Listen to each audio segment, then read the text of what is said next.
If you own a Traeger grill with a digital thermostat, you should learn how to adjust your Traeger's P setting. You'll be able to get more smoke at lower temperatures for your recipe and more heat to compensate for cold or windy conditions. On any of the labeled temperature settings, the Traeger's digital thermostat does a pretty good job of staying within a fairly tight temperature range. When the temperature falls below a threshold, the auger delivers more fuel, pellets, to the fire pot. If the temperature is above the threshold, the auger doesn't run. Simple. On the smoke setting, the controller runs differently, cycling the auger on for 15 seconds and off for a set period of time. If the interval between auger cycles is shorter, pellets will load the fire pot and the grill will get hotter with less smoke. If the auger's off cycle is longer, the pellets will smolder, giving off way more smoke at a lower temperature. From the factory, it's not obvious how to adjust the auger's off cycle, or P setting. Buried in the thermostat standalone installation instructions are directions on how to make the adjustment. You can change the settings pretty easily. I'll show you how. First, you have to access the switch.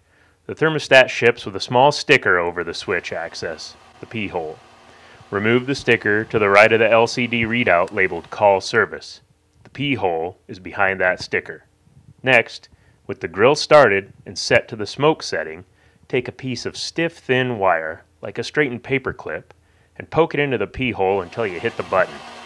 When you click the button, you'll see the readout change, showing the current P setting.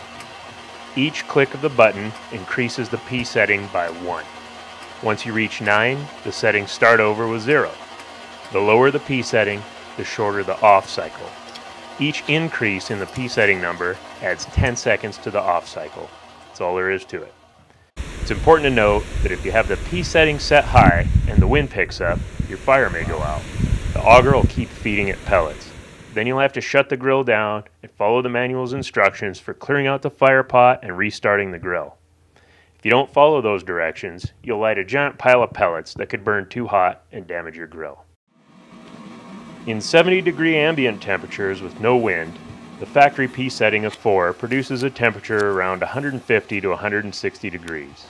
I like to smoke fish at a lower temperature than that, so I use a higher P setting. If I'm smoking a brisket during a windy snowstorm, I want to maintain a temperature around 160. I have to lower the P setting to get more heat to compensate for the cold and windy conditions. You can usually get good results from the Traeger at the factory P setting, but sometimes you might want to adjust the heat or smoke for your recipe or condition. In that case, if you want more control, poke it in the P hole.